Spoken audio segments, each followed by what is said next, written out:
तो इस लाइन में हमें दिक्कत आ रही है क्या, can not convert from int to byte, मतलब इससे जो हमारे पास वैल्यू आनी है वो क्या है, वो तो एक इंटीजर है। तो अगर हम देखें इसके सम को तो ये बन रहा है 20, जो कि एक बाइट में आ सकता है, बट एक्चुअली में चीज क्या है कि ये जो वैल्यू है ना 10, जब हम इसको कोई टाइप स्पेसिफाई नहीं कर रहे तो बाय डिफॉल्ट ये इंट कंसीडर होती है जावा के अंदर। ठीक है, अगर मैं इसको ऐसे लिख दूं तो ये डबल कंसीडर होती है बाय डिफॉल्ट। समझ आ रही है बात? तो अगर कोई एक नंबर आप ऐसे लिखते हो और आप कोई टाइप नहीं डिफाइन कर रहे हो तो बाय डिफॉल्ट वो क्या माना जाएगा, वो इंट माना जाएगा। ठीक है,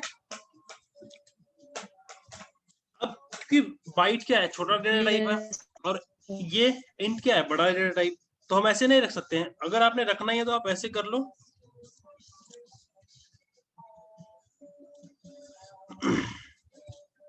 कि इनकी कैलकुलेशन करो और किसमें रख दो, बाइट में।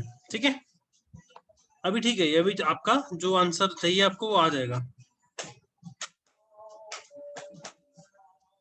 ठीक है, अब इसमें एक और इंटरेस्टिंग चीज हम करते हैं, मैंने ऐसे ट्राई नहीं की है पहले, सी में तो करी हुई है मैंने ट्राई। अब जैसे ये मेरे पास क्या है 127 है, ठीक है, और इसमें मैक्सिमम कितना रख सकते हैं हम, इतना ही रख सकते हैं बाइट में। बट अब मैं कह रहा हूँ कि हम प्लस में इसमें एक और रखने 127। वाले हैं, तो क्या होगा, हमारे पास जो साइज है वो साइज कितना है, साइज तो हमारे पास कम है। कितना, मैं यहाँ पर लिख देता हूँ, इसकी जो रेंज है वो है -128 से -128 टू 127, और मैं कहता हूँ कि मुझे रखना कितना है +1, तो ये कितना बन गया। तो इस केस में क्या होगा गाइस, मैंने आपको एक चीज बताई थी, शायद नहीं बताई है, तो वो डिस्कस कर लेते हैं। जो रेंज होती है ना सर्कुलर होती है। हम्म अब अगर इसको मैं रन करता हूँ तो ये बनेगा आपका -128, -128। तो रेंज सर्कुलर का मतलब क्या है कि आपकी जो रेंज है वो कुछ इस तरह से है, 1 to -127 -126 ... 0 1 2 3 ... 127, इस तरह से रेंज है भाई। ठीक है, तो जब 127 पूरे हो गए तो उसके बाद क्या होगा, नेक्स्ट स्टेप क्या होगा, -128, उसके बाद नेक्स्ट स्टेप क्या होगा 127, उसके बाद नेक्स्ट स्टेप क्या होगा 126। समझ आ रही है बात? अगर मैं यहाँ पे -2 कर दूं तो ये बन जाएगा -127। ये समझ आ रही है बात? इंटरेस्टिंग चीज क्या है कि लेट से ये -128 है, -128, ठीक है। अब इसमें अगर +2 कर दूं तो क्या होगा 126, मतलब हम क्या कर रहे हैं, हम 2 स्टेप पीछे आ रहे हैं। समझ आ रही है बात? हाँ अब अगर इसमें मैं क्या कर दूं, 2 जी। माइनस कर दूं तो क्या होगा, प्लस की तरफ जाएगा। अब मैं आपको एक चीज बताता हूँ, आपने वो देखी है वॉच, देखी है वॉच?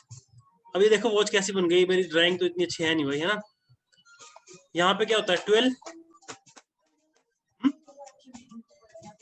यहाँ पे 3, यहाँ पे 6, ठीक है, और यहाँ बोलता हूँ कि अभी 12 बजे हैं, 1 घंटे बाद क्या बजेगा, 1 बजेगा, है ना। और अगर मैं अभी बोलता हूँ कि अभी 1 बजा है तो 1 घंटे पहले क्या बज रहा था, 12 बज रहे थे। तो इसको बोलते हैं सर्कुलर, मतलब जो रेंज है ना सर्कुलर है, इसी रेंज में रहेगा आपका। अब सपोज मैंने कहा कि मुझे 15 को रिप्रेजेंट करना है इसमें, तो 15 किस कैसे रिप्रेजेंट कर पाएंगे इसमें, 12 के बाद क्या आएगा 13 14 15, तो 15 पे कहाँ जाएगा 3 पे, 15 का मतलब क्या है 3 की हम बात कर रहे हैं, मतलब इसमें कोई हम एडिशन नहीं कर रहे मैथमेटिक्स, इसमें हम स्टेप काउंट कर रहे हैं, तो हम पीछे जा रहे हैं या आगे जा रहे हैं। बात समझ आ रही है? ठीक है, इसको बोलते हैं सर्कुलर। तो यहाँ पर भी जो आपकी रेंज है वो कैसी है, सर्कुलर है। अगर एक रेंज से बाहर चला गया तो वो क्या करेगा, उसी रेंज में घुमाता रहेगा उस नंबर को।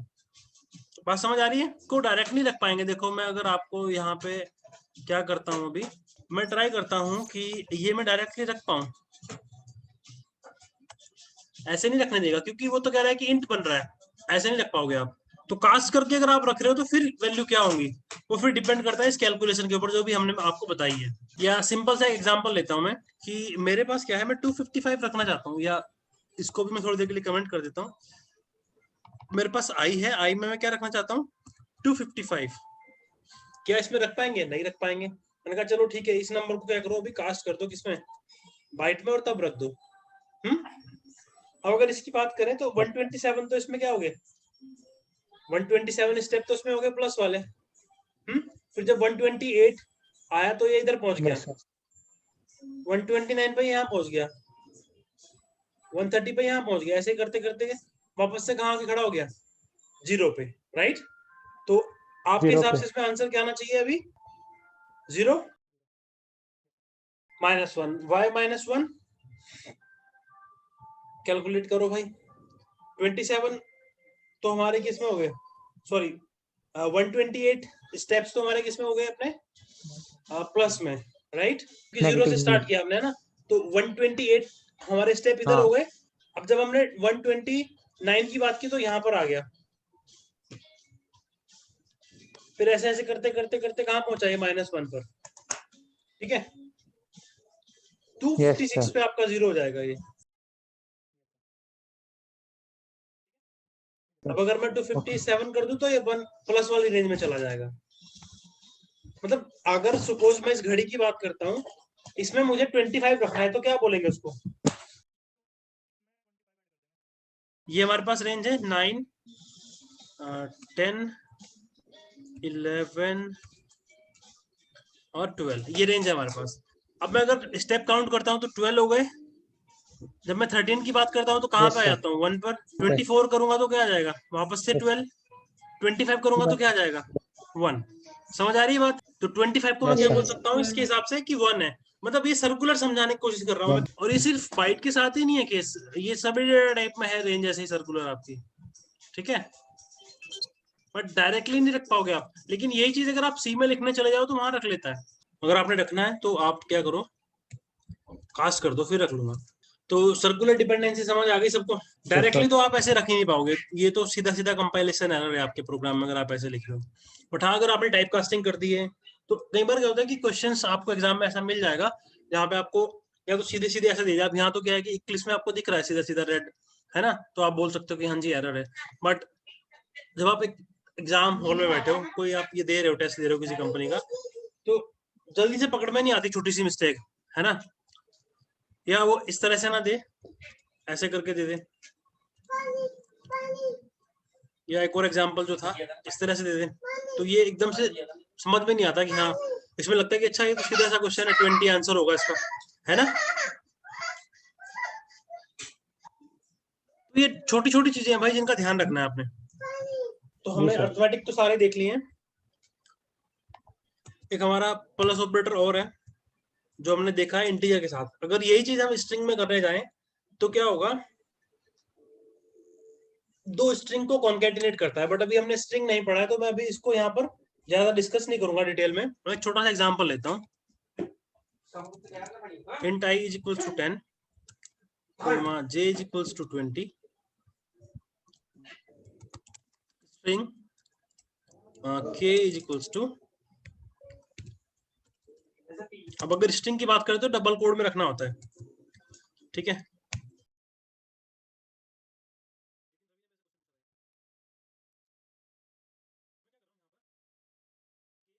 i प्लस j कर रहा हूँ, ठीक है। तो इसमें भाई गेस करो आंसर क्या होगा। अब जिन्होंने क्वेश्चन कर लिया होगा पहले उन्हें तो पता होगा, जो पहली बार कर रहे हैं उनको नहीं पता होगा। मैं आपको बता देता हूँ कि अगर स्ट्रिंग की केस की बात करें हम, तो जैसे मैं करता हूँ हेलो प्लस हाय, इस तरह से मैं कुछ लिख रहा हूँ सपोज, या मेरे पास कोई स्ट्रिंग ऑलरेडी है, तो ये बन जाएगा भाई हेलो हाय, ठीक है। या मैं एक और एग्जांपल यहाँ ले लेता हूँ। For example string s is equals to hello, same ही एग्जांपल ले रहा हूँ मैं वैल्यू सेम ले रहा हूँ। और दूसरा मेरे पास एक स्ट्रिंग है s1 इज इक्वल्स टू, यहाँ पे मेरे पास इसमें रखा है हाय, ठीक है। और मैं क्या कर रहा हूँ, मैं कर रहा हूँ s2 is equals to, s2 क्या है ये भी डिफाइन कर देते हैं, ये एक स्ट्रिंग है, string s2 is equals to s plus s1, ठीक है। ये मैंने किया तो ये भी s2 में क्या वैल्यू बन जाएगी, सेम। अब अगर मैं यहाँ पे इस क्वेश्चन की बात करता हूँ तो इसमें क्या होगा, अब दूसरा क्वेश्चन एक और लेते हैं। हम क्या कर रहे हैं, ये 3 क्वेश्चन है हमारे पास भाई। पहला तो हमने कर लिया, इसमें क्या होगा, इसमें होगा हेलो हेलो 1020, राइट। सेकंड में क्या होगा 30 हेलो, ठीक है जी। और नेक्स्ट में 10 हेलो 20। जब भी आप कोई चीज, कोई भी मतलब डेटा टाइप आप स्ट्रिंग में ऐड करते हो ना, तो वो कंप्लीट फिर एक्सप्रेशन आपका स्ट्रिंग बन जाता है। समझ आ रही है बात। अगर आप कोई भी चीज अपेंड करते हो स्ट्रिंग के अंदर, तो सारा आपका जो एक्सप्रेशन है वो एक स्ट्रिंग बन जाता है। तो क्या हुआ जब आपने किया के हेलो प्लस 10, तो ये बन गया हेलो 10। अब ये एडिशन नहीं रहा जो हम करना चाहते थे, ये क्या बन गया, ये सारा एक्सप्रेशन, मतलब जो भी आगे इसमें आपके डेटा टाइप जो भी वेरिएबल थे सब आपके एज ए स्ट्रिंग ट्रीट होंगे, और वो स्ट्रिंग कॉन्केटिनेट हो जाएगी। ठीक है, तो इसीलिए हमारे पास क्या आया 1020। ठीक है, सेम नेक्स्ट केस में अगर हम देखें तो यहाँ पर क्या है, पहले ये दो हुए ऐड तो 30 आ गया इससे, क्योंकि ये दोनों इंटीजर थे। अब जब मैंने इसको अपेंड किया स्ट्रिंग में, तो ये पूरा एक्सप्रेशन स्ट्रिंग बन गया, बट उससे पहले हमारी एडिशन हो चुकी थी। समझ आ रही है। थर्ड केस में क्या कर रहे हैं, आई प्लस के प्लस हेलो, तो ये बन गया 10 हेलो। ठीक है, प्लस 20, अब क्योंकि स्ट्रिंग में जोड़ रहे हो तो 20 एज आपका आ जाएगा। इसको एक बार रन करते हैं, सेम वही जो हम सोच रहे थे वही आया है ना। अब अगर मुझे यहां से हेलो 30 चाहिए तो मैं क्या करूं, पैरेंथेसिस में कर दूं, बिल्कुल। तो मतलब अब क्या होगा कि अब पहले ये इवेल्युएट होगा सेपरेटली, तब उसके बाद क्या होगा, ये के साथ अपेंड होगा। ठीक है, अब ये बन जाएगा हेलो 30। इसमें कंफ्यूजन किसी को कोई? No sir. और ये इवेल्युएशन होती भाई लेफ्ट टू राइट ही है, अगर आपके कोई पैरेंथेसिस वगैरह नहीं है ना। अब पहले ये इवेल्युएट होगा, इससे जो वैल्यू आएगी वो के में अपेंड हो जाएगी।